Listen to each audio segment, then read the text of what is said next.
दो आतंकवादी पकड़े जाते हैं। ये दो आतंकवादियों का प्लान क्या था? ट्रेन में ब्लास्ट करना। तुम कैसे मुसलमान हो रहे जो गरीब हुकूमत से लेके नरेंद्र मोदी की हुकूमत तक जितने भी मुसलमानों को जेल में डाला गया वो बेकसूर बरी हुए हैं, बाहर निकल कर आए हैं। किसी को 5 साल, किसी को 20 साल डाला गया है। लेकिन मैं कहता हूं उनका कैरियर खराब करके तुम खुश है, लेकिन इंशाअल्लाह ताला तुम बहुत बुरे तरीके से खराब हो रहे हो। आज तुम जलील हो रहे हो सारे हिंदुस्तान के अंदर। अस्सलाम वालेकुम वरहमतुल्लाहि वबरकातुहू। जय हिंद साथियों, नौजवानों, साथियों, मुसलमान और हिंदू भाइयों, आज फिर राजा सिंह ने हम लोगों में तफरीक डालने की कोशिश की है। हैदराबाद से दो आतंकवादी पकड़े जाते हैं। ये दो आतंकवादियों का प्लान क्या था?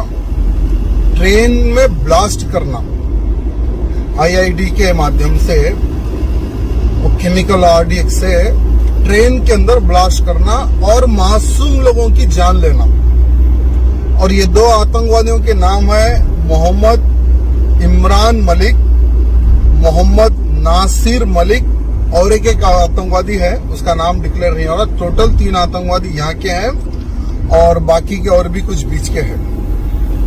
तो मेरा क्वेश्चन ये है कि आज बहुत सारे लोग ट्विटर पे मेरे नाम का ट्रेन चला रहे कि राजा सिंह के ऊपर केस बुक हो पूरे भारत में। कुछ उखड़ने वाला नहीं है, पूरे भारत में नहीं, पूरे वर्ल्ड में मेरे ऊपर केसेस बुक करा लो। और ये जो है यहाँ की जमात को भी गालियां देता है। इसका मकसद ये है कि एक प्लानिंग के जरिए होता है और यहाँ के लोग उसके ऊपर जो है केस बुक नहीं करते, कभी उसको कुछ नहीं कहते, क्योंकि इसकी वजह यह है उन्हें जितना इनको गिनेगा उतना मुस्लिम वोट उनके साथ जुड़ेगा, और इन्हें जितना मुसलमानों को गिनेगा उतना जो है ये हिंदू वोट उसके साथ जुड़ेगा। ये काम करता है ये।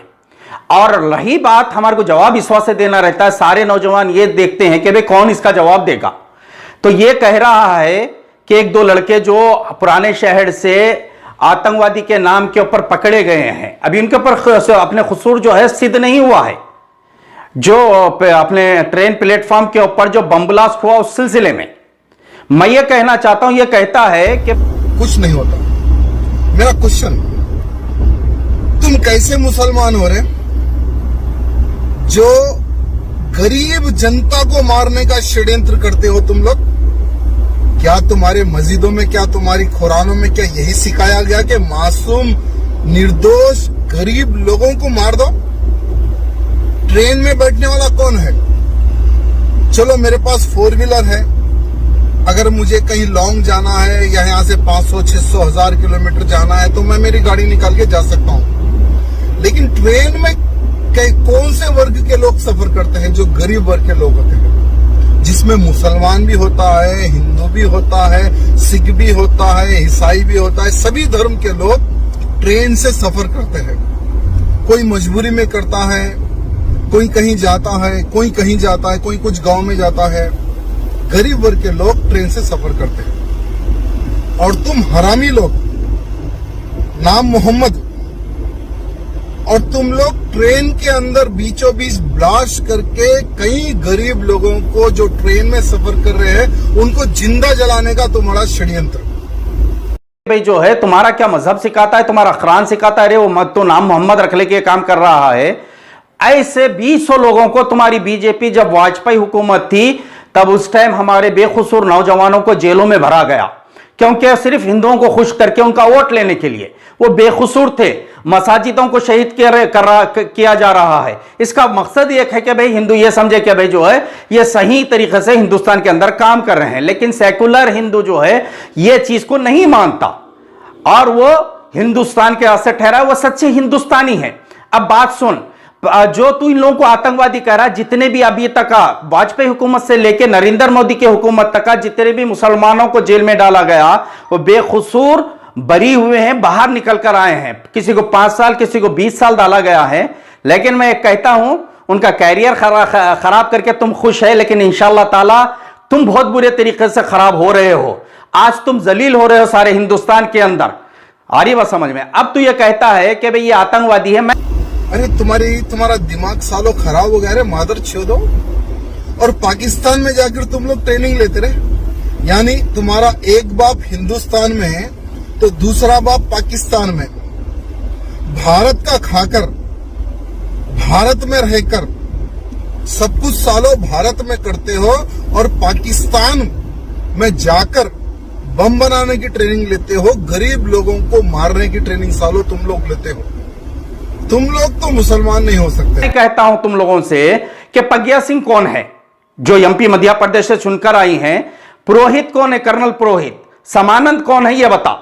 ये भी जो है मालेगांव, मक्का मस्जिद और दिल्ली की मस्जिद, अजमेर शरीफ के अंदर बम ब्लास्ट करने वाले इनके ऊपर खुसूर सिद्ध हो गया है और पूरी तरीके से अपने जो है तहकीक इनके साथ हो गई है और ये खुसूरवार। लेकिन ये क्या कर रहे हैं, रातू और तेरी जितनी जमात है, तेरी पार्टी है, वो पार्टी राम के नाम के ऊपर जो है 100% तुम लोग मुसलमान ही है। चैलेंज है मेरा, क्योंकि हमने सुना है और मेरे कई मित्र भी है मुस्लिम से कुछ, वो कहते हैं कि जो सच्चा मुसलमान होता है वो कभी किसी की बुराई नहीं सोचता है, वो हर इंसान का भला सोचता है। ऐसे मेरे दोस्त, मेरे मित्र कहते हैं। एक मेरा दोस्त दुबई में, सऊदी में और बहुत सारे लोग ओल्ड सिटी में भी है जो गौ रक्षा भी करते हैं, भारत माता की जय भी बोलते हैं, वंदे मातरम गीत भी गाते हैं।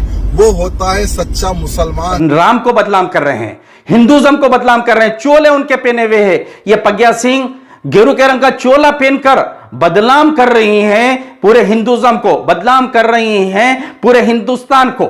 आज ये सब में बड़ी झूठी हिंदुस्तान की अगर है वो चोला पहनकर, तो वो कह रही है कि भाई मैं व्हील चेयर पे जा रही हूं, ये कहकर बेल लेके बाहर निकली, लेकिन मजे में घूम रही है, ये बहुत मजे में घूम रही हैं। और सब के सब ये जो बेल लेके बाहर निकले हैं, ये बीजेपी गवर्नमेंट की एक साजिश है और उनको एक तरफदारी है। आ रही बात समझ में, झूठ के वो लोग आदी है। इसी तरीके से जजेस को बदलकर बाबरी मस्जिद के अपने जो है बाबरी मस्जिद का फैसला किया गया राम मंदिर के वास्ते, ट्रिपल तलाक या कोई और चीज भी हो, वो कर उनको राज्यसभा मेंबर बनाएगा।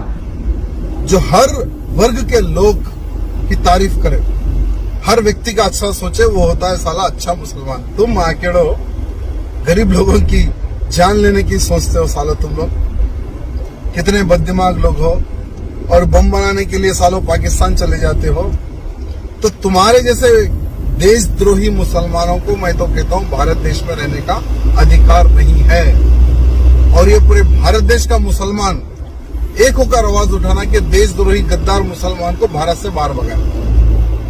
अगर ये ट्रेंड चलेगा तो अच्छे जो ईमानदार मुसलमान है ना, कम से कम वो लोग गर्व से कह सकेंगे कि मैं मुसलमान हूं। नहीं तो तुम्हारे जैसे गद्दारों की वजह से वो लोग अपना नाम कहने के लिए भी शर्माएंगे, तुम्हारे ऐसे गद्दारों की वजह से। हम तेरे से ये कहना चाहते, आज तू ये बात कर रहा ढोलू रामन्ना हरामी, तेरे को कोई चीज का पता नहीं है। तू इससे पहले भी एक वीडियो बनाकर कह रहा है कि कोविड का सब में कम हिंदुस्तान के अंदर हुआ, सब में ज्यादा बदनाम बीजेपी की गवर्नमेंट के अंदर हिंदुस्तान आज तक 70 साल 72 साल में जो है इतना कुछ भी नहीं हुआ जो आज हो रहा है। क्योंकि लाशें समंदर में तैर रही हैं, गंगा में तैर रही है, पूरी दुनिया देखी। आज तुमको शर्म होना चाहिए। बांग्लादेश, श्रीलंका, मालदीव, या पूरे लोग तुम वहां पर घुस नहीं सकते, कदम नहीं रख सकते, उसको बदनाम किया गया, उसको बदनाम किया गया। अरे मैं ये कहता हूं, आतंकवादी तुम लोगों ने गांधी की हत्या की, सब में बड़े आतंकवादी तुम हैं। आज उसकी मंदिर बनाए, जिसकी तो गांधी की हत्या करा उसकी मंदिर तुम लोग बनाए।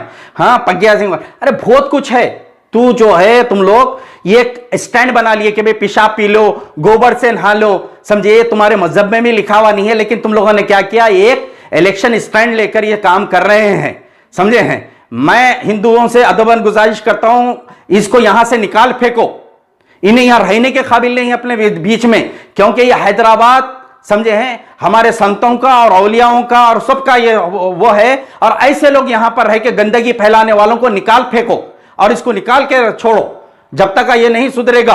आ रही बात समझ में, ये हमारे चप्पल की धूल के बराबर भी नहीं है, समझे हैं। जय हिंद।